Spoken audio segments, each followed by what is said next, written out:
Bom, então uma boa noite para todos. É uma alegria novamente estar aqui, para trazer, comentar o Evangelho de Nosso Senhor Jesus Cristo.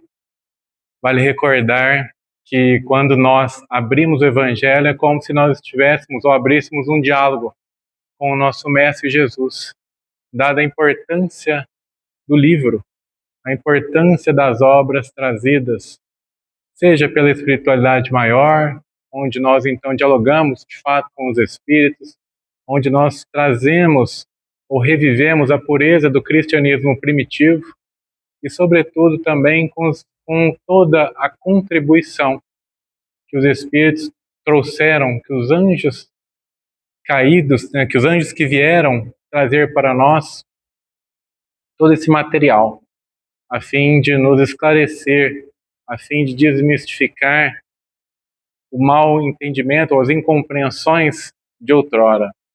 Então, é muito importante, quando nós abrimos o Evangelho, quando nós abrimos alguma obra que nos eleve, que procura nos elevar, que nos procura contribuir para a nossa evolução, seja intelectual, seja moral. Então, nós extremamente agradecidos a Deus, a Jesus, por essa oportunidade, sobretudo de estudo, de aprendizado, onde nós nos esforçamos aqui para compreender aquilo que é base para nós. Compreender a nossa essência, compreender o que nós somos, compreender de onde nós viemos, compreender para onde nós iremos, compreender, sobretudo, qual o nosso objetivo aqui.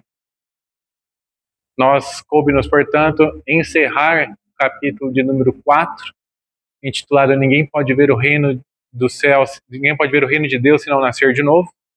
Vamos trazer aqui os itens de número 24 e 25, intitulado por Allan Kardec como Limites da Encarnação e Necessidade da Encarnação.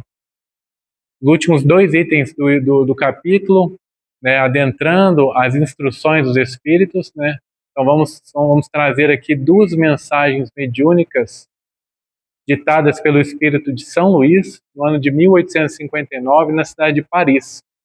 Vale recordar que na obra Revista Espírita, de abril de 1858, o espírito Bernard Passille, que era um famoso oleiro na França, na época, ali por volta da época de Allan Kardec, ele desencarna e, posteriormente, Allan Kardec fazendo contato com os espíritos, evocando os espíritos, sobretudo aqueles que habitavam no mundo mais adiantado que o nosso, vem Bernard Passille dar a sua contribuição, dar um relato do que era, como era um mundo mais adiantado.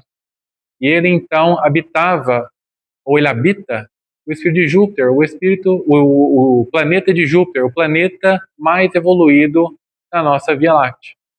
Então, ele nos revela, durante a comunicação, que o espírito de São Luís era, ou é um espírito habitante de Júpiter, que veio ter conosco, que encarnou no planeta Terra em missão, a fim de nos auxiliar com o progresso moral, a fim de nos auxiliar a perseverar no caminho do bem. Então nós temos essa revelação, de certo modo, e é justamente o Espírito de São Luís que nos traz aqui as mensagens que serão objeto dos nossos estudos desta noite. Na primeira mensagem, item de número 24, Limites da Encarnação, Allan Kardec começa fazendo um questionamento aos espíritos, perguntando qual era o limite da encarnação.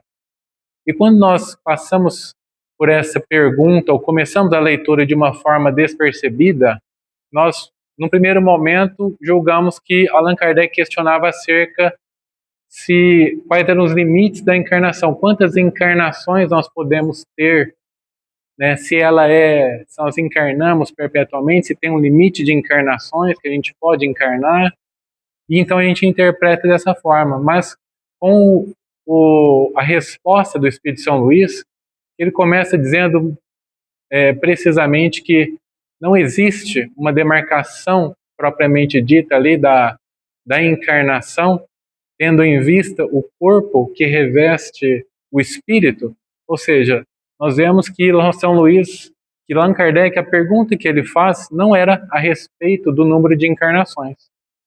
Uma vez que na questão 168 de O Livro dos Espíritos, Allan Kardec faz essa pergunta, se a gente reencarna perpetuamente ou a gente tem um número definido de reencarnações. Os Espíritos dizem que não, que a cada nova existência nós damos um passo diante na senda do progresso e que então quando nós vamos, e a partir do momento que a gente se livra de todas as impurezas do nosso espírito, da nossa alma, nós então não temos mais a necessidade de reencarnar.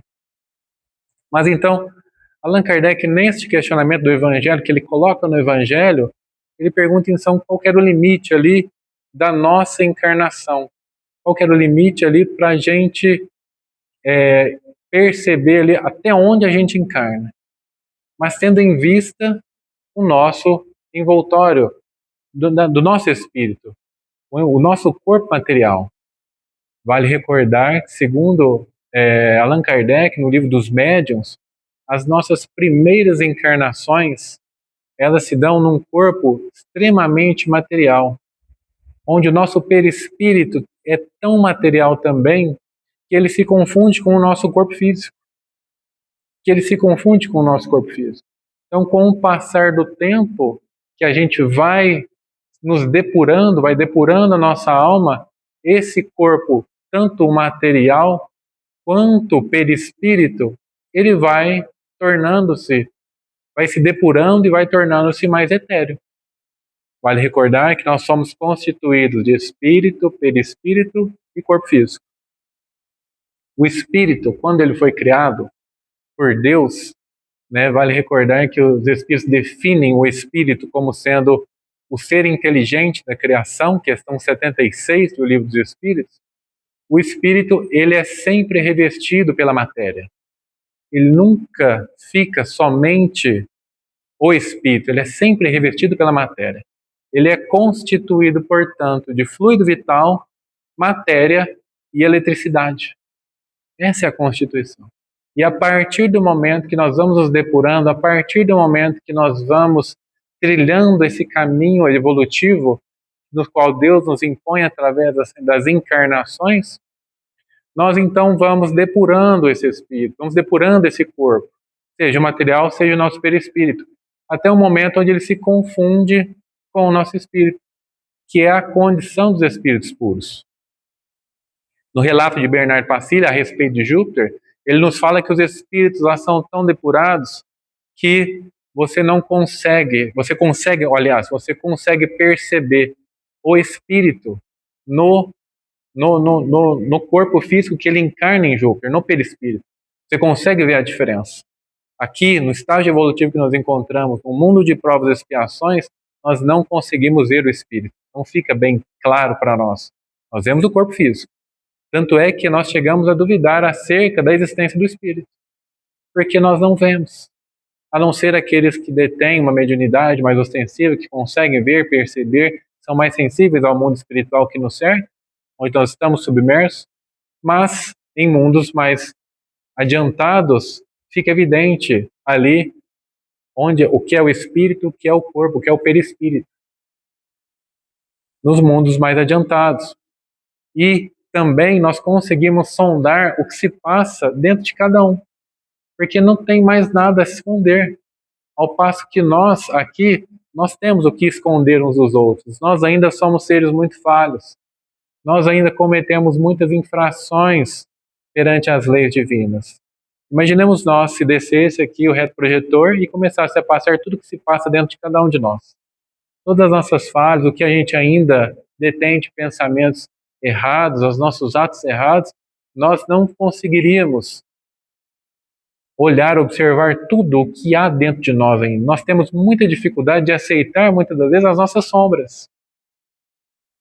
E isso é o que impede, muitas das vezes, da gente trilhar esse caminho.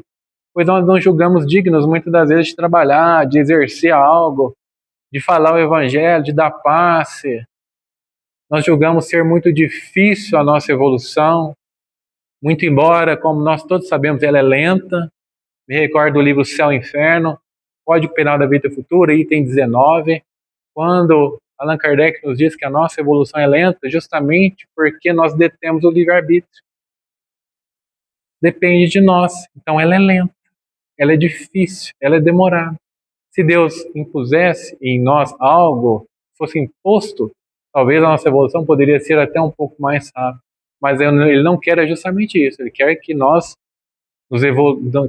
evoluamos de acordo, que nós nos depuremos por nós mesmos. Por nós mesmos. Então, o livre-arbítrio faz com que a gente que essa evolução seja lenta. Mas chega um momento onde então nós nos deparamos com o quê? Com o sofrimento. E então nós somos impostos, se chega um momento da transformação, da nossa mudança. O sofrimento, as dificuldades que nós passamos têm esse intuito. É chegado o momento de nós nos transformarmos. Quando chega as dores, quando chega o sofrimento. Tanto é que quando passado essas dores, quando passa esses sofrimentos, nós não somos mais aquela pessoa de antes. Muitas das vezes nós vemos que nós nos fortalecemos, nós ficamos mais fortes, mais maduros. Então nós vemos o grande proveito, muito embora seja dolorido, seja doído, seja difícil passar por esse momento, mas são nesses momentos onde a gente consegue evoluir. São nesses momentos onde a gente consegue avançar um pouco mais. Um pouco mais. Nós, por nós mesmos, a nossa evolução vai só até um certo ponto. É necessário o impulso da dor. E aí nós vamos estudar muito a respeito da dor no próximo capítulo, o capítulo de número 5, Bem-aventurados os aflitos.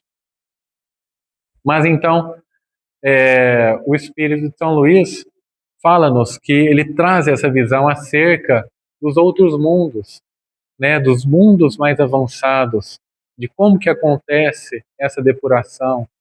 Né? Me recordo de uma passagem do Evangelho, a transfiguração de Jesus, Mateus capítulo 17, versículo 2, onde então ele nos diz, né, transfigurou-se na presença deles, o seu rosto brilhou como o sol, as suas vestes tornaram-se resplandecentes. Então essa é a condição dos espíritos puros. Muitas das vezes os espíritos mais adiantados, eles se apresentam como uma luz, com uma luz muito forte, uma luz muito intensa. Nós vemos na obra, me recordo também da obra Voltei, pelo espírito de Irmão Jacob, psicografia do Chico.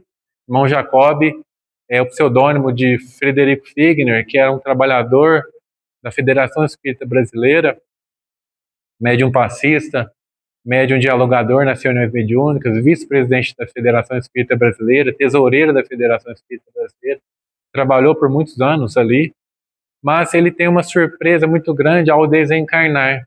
Primeiro porque ele julgava que esse processo de desencarne seria tranquilo, por ele saber, por ele deter o conhecimento. Então ele julgava que quando chegasse a hora dele, ele então não teria dificuldades para fazer essa passagem. Mas ele se depara com uma situação muito difícil, que é o apego ao corpo físico, em desapegar, em que houvesse o desenlace do seu espírito para com o seu corpo físico. Vem o Dr. Bezerra de Menezes, vem a sua filha que havia desencarnado antes da ida dele, para auxiliá-lo, então ele consegue ali desencarnar. Mas quando ele chega no plano espiritual, que ele encontra os seus amigos que o precederam na grande viagem além túmulo, como Bittencourt Sampaio, como Guilherme Ribeiro e tantos outros, ele percebe que todos esses detinham uma luz. Eles eram envoltos em uma luz. E ele, quando ele olhava para si, ele não vê nenhuma luz, ele se vê opaco, sem luz nenhuma. Porque ele, na sua encarnação, apesar de ter tido muito conhecimento, apesar de ter trabalhado muito na doutrina espírita, no espiritismo, na casa espírita, ele não aproveitou muito bem toda essa informação que ele tinha. Pois quando ele visita os seus atos de outrora, na sua vida cotidiana, seja em família, seja no trabalho, ele vê a mesma pessoa ali ainda, indiferente, endurecida. Então ele não converteu todo esse trabalho em evolução, ele não aproveitou todo esse trabalho em evolução e depuração. Ele, de certo modo, permaneceu ali, vamos falar, estacionado. Ou ele avançou muito pouco naquilo que ele poderia avançar, naquilo que ele teria condições de avançar. Ao passo que os seus companheiros, que trabalharam tanto quanto ele, conseguiram avançar. Conseguiram, no seu dia a dia, se esforçando para que houvesse essa depuração, se esforçando para que pudessem ali de fato testemunhar o amor que tanto aprenderam, a necessidade da caridade, a necessidade da transformação moral, a necessidade de procurar abafar as más tendências. Esses evoluíram, esses avançaram, esses adquiriram essa luz, esses tornaram-se, portanto, um pouco mais etéreo o seu perispírito. A partir do momento que nós vamos avançando na conquista da evolução intelectual, da evolução moral, sobretudo, o nosso corpo físico, o nosso perispírito vai tornando-se mais etéreo, vai tornando-se mais diáfano, vai tornando-se mais leve, mais sutil. Vai tornando-se mais leve, mais sutil. Então nós vamos percebendo e nós vamos avançando nessas questões. Como eu disse, em certos mundos, a nossa encarnação, ela começa, de certo modo, extremamente material, onde o nosso perispírito confunde-se com o nosso corpo físico, mas a partir do momento que a gente vai avançando, que a gente vai compreendendo, adquirindo livre-arbítrio, que a gente vai evoluindo, a gente vai conquistando a intelectualidade, então a condição de compreender as grandes verdades morais, nós então vamos evoluindo moralmente, espiritualmente, e consequentemente o nosso espírito também evolui, nosso espírito também progride, e nós vamos tornando-nos essa reencarnação, essa encarnação proveitosa e depurando o nosso espírito. Na questão 186 de O Livro dos Espíritos, Allan Kardec faz a pergunta acerca que nós temos a resposta, que São Luís nos dá a resposta nessa passagem do Evangelho. Ele pergunta então se em certos mundos o espírito deixa de habitar corpos materiais e reveste, portanto, tem de envoltório somente seu perispírito. Os espíritos dizem que sim, que essa é a condição dos espíritos puros. À medida que eles vão avançando, eles vão evoluindo, se depurando, e então eles reencarnam, eles têm somente nas suas encarnações o seu perispírito como envoltório, que é a condição dos espíritos puros. Mas então Allan Kardec pergunta, ele intensifica, ele aprofunda um pouco mais o questionamento, perguntando então se não existe, portanto, uma demarcação definida entre o limite da encarnação e o estado dos espíritos puros, pelos quais os espíritos dizem que não. Essa diferença ela vai se desfazendo pouco a pouco, torna-se imperceptível. Vai totalmente de encontro com o que os espíritos nos falam no Evangelho, capítulo 17, Sede Perfeitos, ali no item sobre as virtudes, quando eles dizem que o espírito, normalmente, que evolui moralmente, que detém determinadas virtudes, ele não acha que ele é detentor de virtudes. Ele acha que ele não tem determinadas virtudes. É imperceptível. Ele não percebe que ele conquistou. E ele fica todo momento, não, eu não detenho virtudes. Ao passo que nós, muitas das vezes, chegamos ao cúmulo de julgar ou de achar que nós somos detentores já de algumas virtudes. Ah, não, paciência eu já conquistei. Não, a humildade eu já tenho. Humilde eu já sou. Não, isso aqui eu já conquistei. Sendo que a característica é essa. Quando à medida que a gente vai evoluindo, é imperceptível para nós.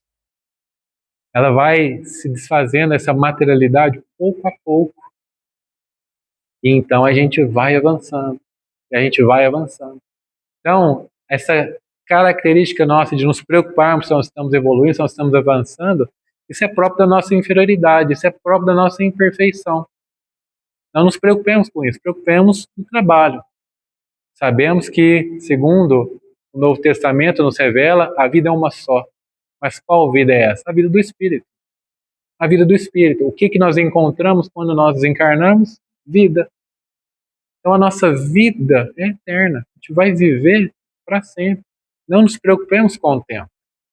Doemos sempre, façamos sempre o nosso melhor, a fim de que, aproveitando, estando atentos, presentes, para que possamos perceber as oportunidades de prática do bem.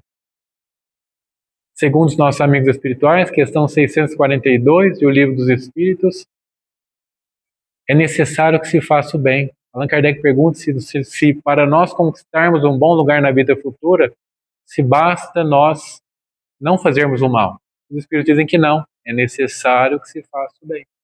Então, quando nós estamos atentos para as oportunidades que se apresentam na prática do bem, nós então estamos ali dispostos, de fato, a avançar, a aprender, a cumprir todas as nossos deveres, as nossas obrigações de forma integral. Ao passo que quando nós nos recusamos a praticar o bem, quando temos uma oportunidade, nós estamos, na verdade, praticando o mal. Nós estamos transgredindo a lei de Deus. Transgredindo a lei de Deus. Então, é necessário, por isso o mestre diz, a cada dia basta o seu mal. Porque por muitas vezes nós deixamos passar essas oportunidades, nós nos recusamos a praticar o bem, nós nos recusamos a socorrer um irmão nosso, a auxiliar um irmão nosso.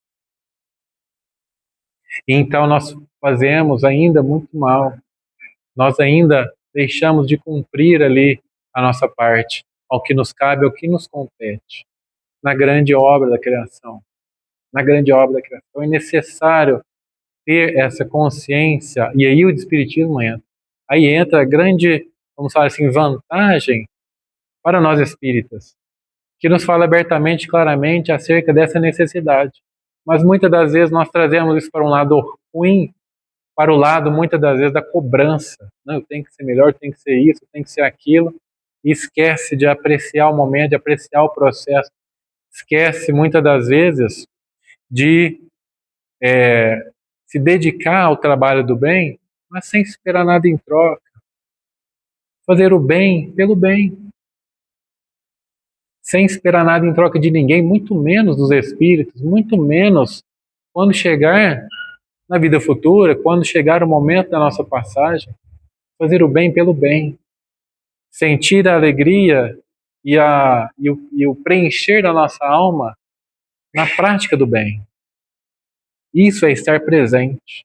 Isso não é estar pensando lá no futuro já, pensando na recompensa, se eu vou ser reconhecido, se alguém está vendo o que eu estou fazendo, ou muito menos se os espíritos vão me recompensar assim que eu desencarnar.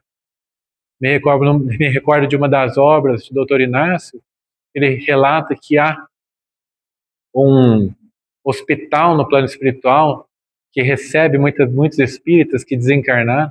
Ele relata ali que há espíritas que desencarnam e que se acham tão evoluídos, que avançaram tanto, que ficam esperando ali eles serem aplaudidos, que eles ficam esperando ali eles serem recebidos ali por Chico, pelos espíritos superiores. Tamanho a sua arrogância, tamanho a sua vaidade ainda que os domina, o seu orgulho. Tamanho esses sentimentos que ainda dominam o ser. Então, aquele que consegue separar isso, aquele que consegue perceber ou desenvolver o amor pelo trabalho, somente pelo trabalho, por si só, esse, de fato, consegue, vamos por assim dizer, avançar.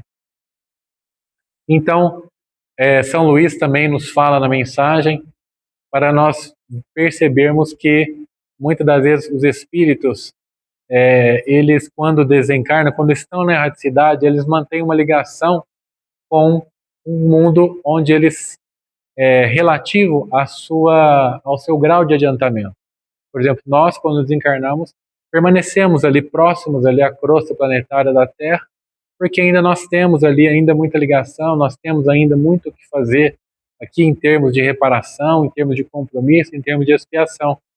Ao passo que esses espíritos que avançam em termos de evolução, esses espíritos puros, esses espíritos bons, eles conseguem, não ficam circunscritos a um ambiente só. Eles vão a todos os lugares. Por isso, Bernard Passelli, na sua mensagem, na Revista Espírita de 1858, nos diz que o trabalho desses espíritos, o trabalho que existe em Júpiter, para eles, é justamente auxiliar os espíritos ainda imperfeitos a perseverarem no caminho do bem. Por isso eles então vão a vários lugares, encarnam de vez em quando na Terra em missão, a fim de auxiliar-nos, seja no progresso intelectual, progresso material, ou seja no progresso moral. seja no progresso moral. Então, espíritos, assim, muitas das vezes, muito adiante no seu tempo, são espíritos missionários que vieram nos auxiliar com o progresso. Com o progresso. Cabe-nos, esse é um objetivo nosso, auxiliar o progresso material do nosso planeta, tanto quanto o progresso moral, tanto quanto auxiliar os espíritos que aqui habitam. Então, é necessário, então nós, ao observarmos isso me faz recordar a questão 231 do Livro dos Espíritos, quando Allan Kardec pergunta se os espíritos na erradicidade são felizes ou infelizes. E os espíritos respondem mais ou menos conforme seus méritos, ou seja, mais ou menos conforme o que fizeram quando encarnados, quando reencarnados.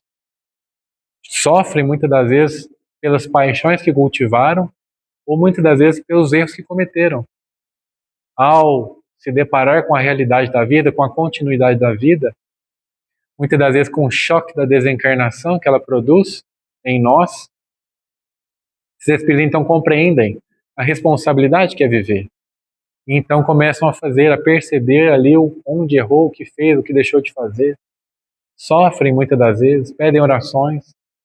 Nas reuniões mediúnicas nós vemos vários espíritos que vêm pedindo orações, arrependidos de fato, muitos ainda emaranhados ali no cipoal dos seus erros, né, não conseguem se desvencilhar ali com a consciência de culpa, com a consciência do remorso, né, julgam que não são dignos de auxílio, então sofrem muitas das vezes, ainda presos a essas paixões, presos aos prazeres, presos à matéria, a essas sensações. Quantos espíritos que ficam, que permanecem aqui conosco, há de certo modo a nos obsediar para que nós possamos nos render aos excessos e eles possam desfrutar dessas sensações também. Seja de álcool, seja de cigarro, seja dos prazeres, da sensualidade, do poder, do dinheiro. Quantos espíritos que assim pululam ao redor de nós, buscando essas sensações, ainda ali totalmente ignorantes para com a sua realidade. Quantos, mas, dizem os espíritos, que são felizes de acordo com o grau de adiantamento, de acordo com o grau de desmaterialização que alcançaram. Desmaterialização. Desmaterialização. Então, a nossa vida no corpo físico, ela constitui uma preparação para nós adentrarmos a verdadeira vida.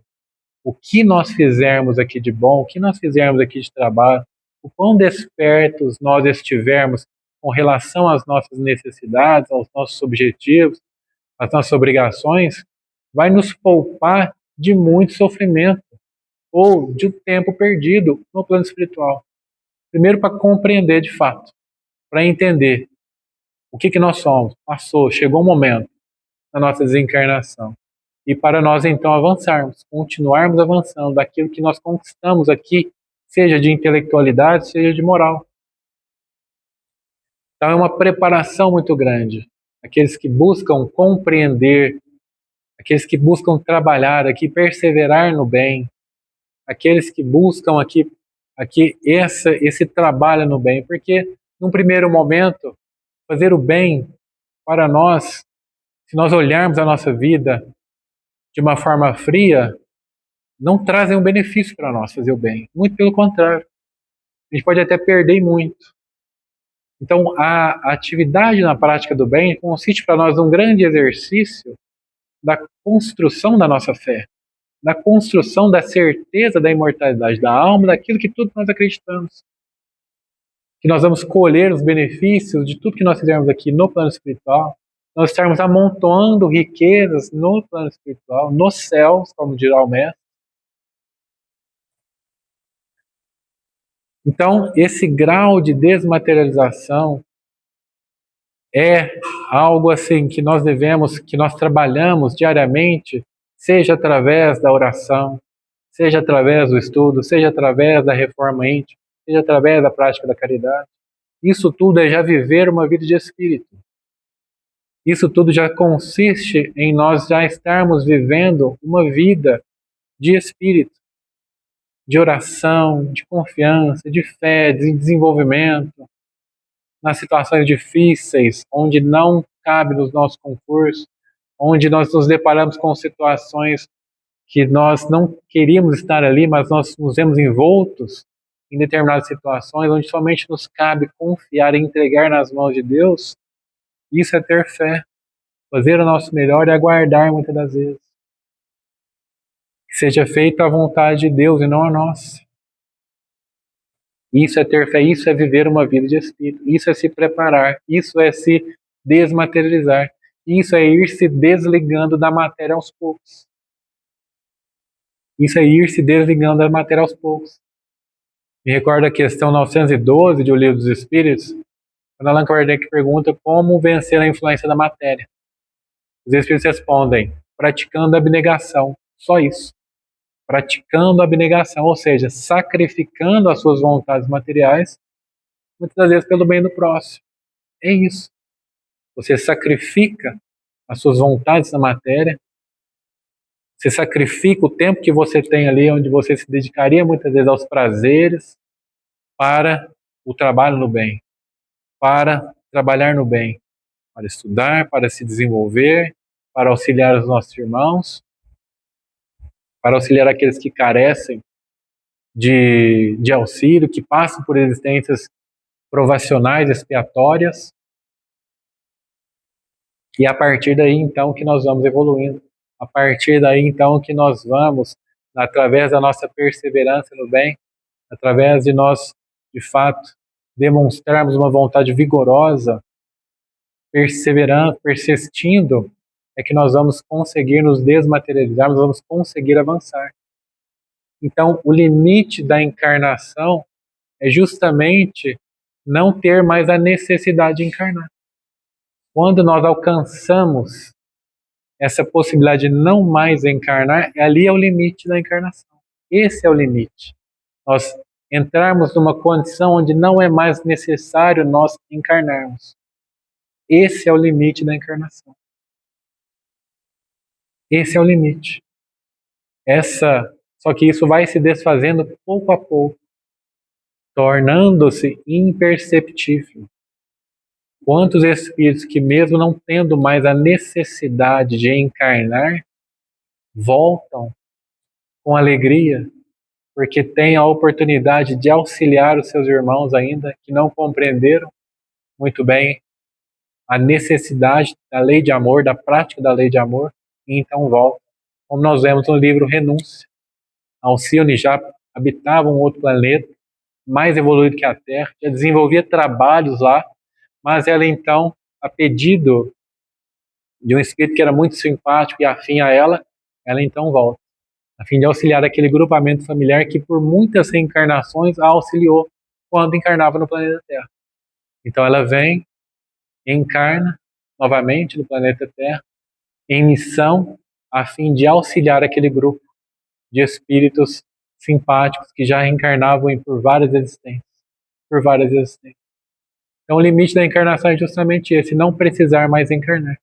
Podemos então compreender que a encarnação ela é somente para os mundos imperfeitos, somente se dá para mundos imperfeitos, no começo ali da nossa trajetória evolutiva.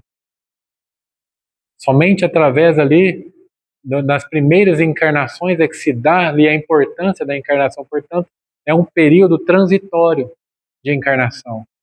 É um período transitório. Segundo a escala espírita, questão de número 100, os espíritos imperfeitos, então, reencarnam. Eles não somente encarnam, eles reencarnam. Porque, através da reencarnação, se dá um melhoramento progressivo do homem. Através da reencarnação, ele expia o seu passado. E ele, então, vai se melhorando. Os espíritos bons também, de certo modo, como se for assim, reencarnam. Não mais um evolutório tão grosseiro quanto o nosso. Mas ainda reencarnam e as suas existências se dão muito mais longas, devido já compreenderem a lei de amor, já praticarem o amor. Então não se dá essas existências curtas que nós temos conhecimento aqui no nosso planeta. Deus é tão misericordioso que Ele nos dá um determinado tempo que, por mais longa que seja a nossa encarnação, 80, 90, 100 anos, ainda é muito breve, ainda é muito rápida. perante quando nós chegamos ao fim dela. Nós olhamos para trás, nossa, mas passou muito rápido. Então, a misericórdia de Deus, porque Ele sabe o tanto que é difícil reencarnar no planeta inferior, num planeta de provas e expiações, no planeta primitivo, o quão difícil isso é. Então nós vemos a misericórdia de Deus mais uma vez se dando em nossas vidas. E ao falarmos da necessidade da encarnação, que nós já adentramos aqui, falando um pouco, Allan Kardec pergunta se é castigo a encarnação. E se somente os espíritos culpados estão sujeitos a sofrê-la. Nos tempos ali de Allan Kardec, tinha muitas correntes espiritualistas que julgavam que a encarnação era somente para sofrer, para o espírito sofrer. A pessoa que encarnava era para sofrer. E os espíritos então vêm ao nosso encontro dizer que não. Questão 132 do Livro dos Espíritos. É o objetivo da nossa encarnação. Deus nos impõe a encarnação para evoluirmos, a fim de que a gente possa evoluir. Então, voltemos um pouco mais ali no Livro dos Espíritos. Questão de número 80. Deus criou os espíritos. Ele cria permanentemente os espíritos ou ele criou os espíritos somente ali na origem dos tempos? E os espíritos respondem, não. Deus cria permanentemente. Deus nunca deixou de criar espíritos. Deus nunca deixou de criar. Aí na questão 115, nossos amigos espirituais nos revelam. Deus criou os espíritos simples e ignorantes, a fim de que possam evoluir, se desenvolver por si só, sem Deus nada impor a eles, para que então voltem para o seu seio acolhedor de onde saíram. E o que está reservado a eles é justamente a paz e a felicidade. A paz e a felicidade. A paz e a felicidade que nós conhecemos muitas das vezes, onde nós colocamos essa paz, essa felicidade, os bens materiais, na aquisição de bens materiais, de recursos amoedados, há uma paz e uma felicidade muito maior, que ainda nós desconhecemos, mas no qual estamos todos destinados. E que um dia vamos conquistá-lo. Muito maior. Muito maior. Muito maior. Então o caminho é esse, nós desenvolvermos, evoluirmos. E os Espíritos continuam a resposta da 132, dizendo que essa encarnação se dá, seja por missão, como nós dissemos, espíritos um pouco mais adiantados, evoluídos, vêm, encarnam, a fim de nos auxiliar, a fim de trazer o progresso, a fim de trazer-nos o exemplo, seja intelectual, seja moral, ou em expiação.